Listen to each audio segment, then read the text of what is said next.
Look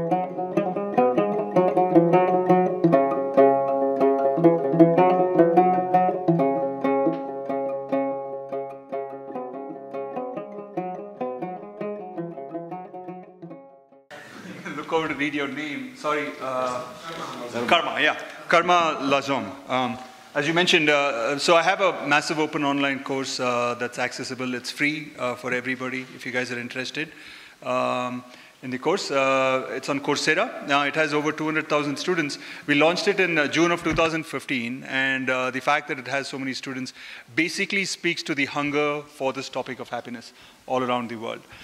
In fact, there are even some Bhutanese students taking the course. I don't know why, because this is the country of happiness. But it just speaks to the hunger for the topic, and I think that, as I think one of the speakers in the earlier panel mentioned, Bhutan is really placed well because it's got a little bit of this monopoly over the topic of happiness as a country that I think it can leverage.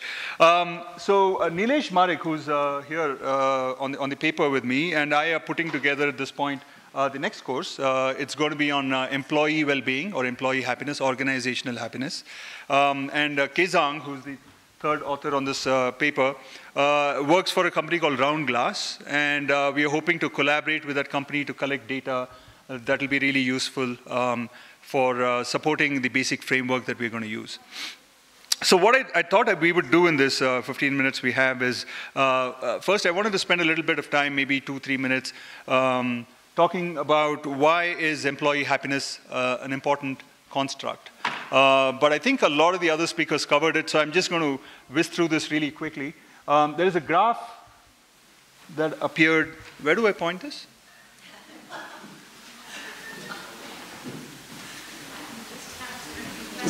Oh yeah, I thought I pressed it.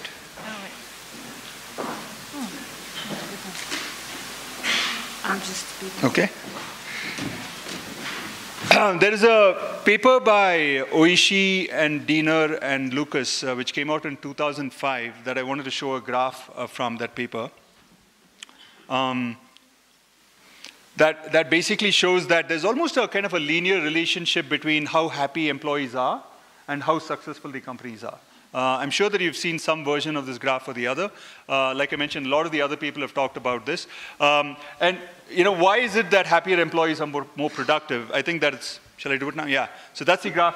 You see that it helps to be happy up to a point, but you don't necessarily want to be ecstatic if you want to be productive and successful, it turns out. So the very, very happy people end up having great relationships, but not necessarily being super productive.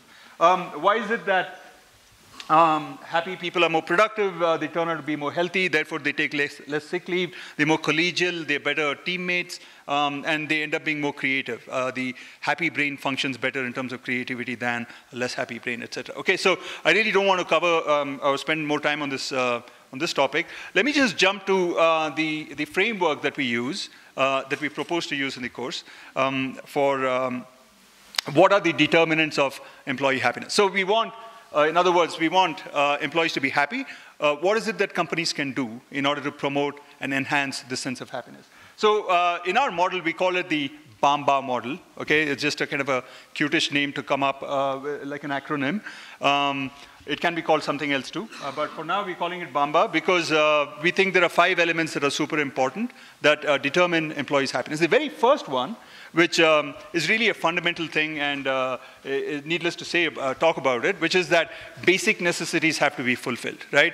If a worker is suffering from physical discomfort because he or she is incapable of doing that work, then they're not going to be happy.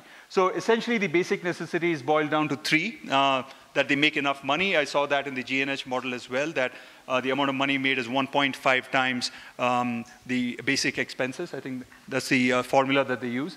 That the employee has the physical capacity to do the work, and that they have enough time, okay? The way that we're going to approach this is to talk a little bit about what employees can do by themselves, and what is it that the organizations can do to help employees enhance their happiness levels. And there are a couple of things here that employees can do. One is that in order to kind of boost their physical strength, they can lead a healthier lifestyle. In order to have more time, to spend on a family, for example, or on hobbies, that they can be educated on time management. And what the firms can do, provide amenities for improving lifestyle. So for example, Google, and many companies do this in the US now, but I just happened to visit the Google office in Austin, and they have this thing called a nap pod. I don't know if you guys have heard of this. You know, it actually looks like a UFO capsule that landed on Earth, but you press a button and it opens up, and then you lie inside and the thing closes, and you can kind of temperature control it, and it'll play soothing music for you, and you can take a nap for 20 minutes, half an hour, you know, just to replenish yourself and come back. Okay, so that's one, the very first determinant, the B in the Bamba. The second one, the A, is a sense of autonomy. Autonomy refers to this idea that you feel that your life is in control. You're the author of your big decisions in life, okay?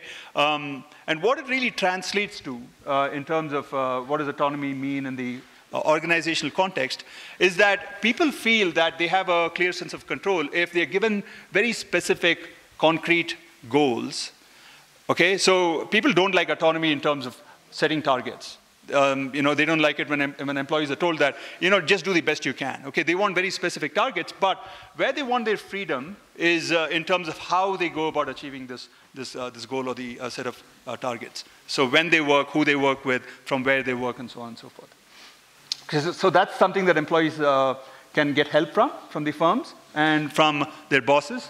What the employees can themselves do is take something called internal control that I elaborate on in my book. That was mentioned. Essentially, internal control is going to be very familiar to everybody here. It has to do with regulating your own mind such that you have control over your thoughts and feelings. Okay? So it breaks down into having self-awareness and some level of emotion control, emotion regulation. Obviously, mindfulness practices, meditation is going to be a very important component of that. Okay, so that's the A in the Bamba, the first A. That gets us to M, which is a sense of mastery. Mastery essentially boils down to a feeling of competence or effectiveness that DC and Ryan talk about quite a bit. What can employees do in order to gain this sense of feeling of progressing towards mastery? There are many things that they could do, but one thing that I think is very, very important is to identify what Sir Ken Robinson, if you've seen his TED Talk, calls the element. Element lies at the intersection set of what you're good at and what you enjoy doing. Right? So you have a certain set of aptitudes, etc., and there are also certain set of things that you're very passionate about. If you can identify what's in the intersection set and start there, rather than starting at the intersection set of two other circles that seem to be very, very popular, which is where will I make a whole lot of money, right? And what does the world need? It turns out that you're much better off, you have a much higher chance of progressing towards mastery if you start out with the first two circles rather than the latter two. What can firms do? One of the best things that firms can do in order to help their employees advance towards mastery is to give them opportunities to practice skills as opposed to give them opportunities to acquire knowledge. This is from a really great book called Peak by Anders Ericsson that I'd highly encourage you guys to read if you get a chance. So what he says is that, actually, you know, this might be going a little bit against what we're doing right here. It turns out that attending conferences and listening to talks doesn't really end up in any kind of learning that's retained. What's much, much more important is to get hands-on, action-based skills training, okay? So really, I mean, a proposal for this conference is to break it up such that we also have a few of these kind of experiential opportunities. So it turns out that in firms that give their employees opportunities to actually practice the skills that are going to come in handy for what they're doing. So if, for example, somebody is a seller, to have a mock kind of selling setup, and they're videotaped, and experts then comment on how well they did in terms of verbal communication, non-verbal language, and so on and so forth. That, it turns out, is much, much more useful. Okay, so that brings us to the B in the Bamba model, the second B, and that has to do with belonging. So we are all highly social as a species, right? So we love to connect, and we aren't very happy if we don't have a very good social life. There is a paper by Diener and Seligman which came out in 2005 called Very Happy People, where they looked at the top 10% of the happiest people in that participant sample. And they had a lot of characteristics that were associated with them. They tended to be people who are open to experiences, for example, tended to be in the service sector, and so on and so forth. But there was one characteristic that every single last one of them had, which is that every one of them had at least one really close, intimate relationship. There's a line from the paper which is really telling, which is very important, I think. It summarizes this idea that we have this high social need. And the line is, if you aspire to belong to the happiest group of people, then having a sense of intimacy is no longer a luxury, it's a necessity, okay? So if you aspire to belong to the very happiest group of people, then having a sense of intimacy is no longer a luxury, it's a necessity. Okay, so one of the kind of interesting things, the Dalai Lama has this quote that I'm sure that many of you have heard. He says, if you want to make other people happy, be compassionate. If you want to make yourself happy, be compassionate, okay? So that's a quote, and it's a very, very good insight. It turns out that, and a lot of research has actually shown this, it turns out that being nice to other people, being kind, being compassionate makes us really happy. It's almost as if we are hardwired to be nurturing to other people. And so one of the kind of nice ways to forge this sense of belonging and connection with other people is to actually nurture this need that we seem to have, that all of us are hardwired to pursue, which is the need to love, as I call it. Okay, what can firms do? Earlier, Lilia, you mentioned this finding that it seems that social service makes people happy, right? And maybe firms should engage in it. And you were wondering whether there are studies about it, or you said that this was an extrapolation. Actually, there are studies on it. There's a guy called Michael Norton who is from Harvard, who's actually worked with some Portuguese firms looking into this. So it turns out that employees that are given an opportunity to engage in social service end up being much happier. Not just that, they also end up having better relationships with their co-workers. So when you're working on a project that obviously kind of creates some bonds, but when you're doing social service together, it turns out that it creates even deeper bonds at some level. So that's something that firms can encourage their employees to do. Okay, that brings me to the last of the 5 determinants, which is an A, which has got to do with culture. And essentially, the way that we are thinking about it is that culture is such a broad, ambiguous term. It's so abstract that unless you kind of actually nail it down in words that people can understand, it's going to be very difficult to deal with. So we characterized a culture as coming in 2 main varieties. We call it an abundance-oriented culture versus a scarcity-oriented culture. In a scarcity-oriented culture, there is this sense of hyper-competition, that it's a zero-sum game, that somebody else's win is going to have to come at my loss, etc. In an abundance-oriented culture, there's the sense that, yeah, I celebrate other people's victories. If I get promoted, then I have this feeling that everybody else is happy about it. Okay, now it's going to be difficult to pull off. I just talked to the VP of People Analytics at Google, and he said that we've been very lucky in that, our industry has been growing, what we've been doing has been growing, and therefore we've been able to promote everybody at the same time. But there'll come a time when there is limits to growth, and then we wonder what we're going to do.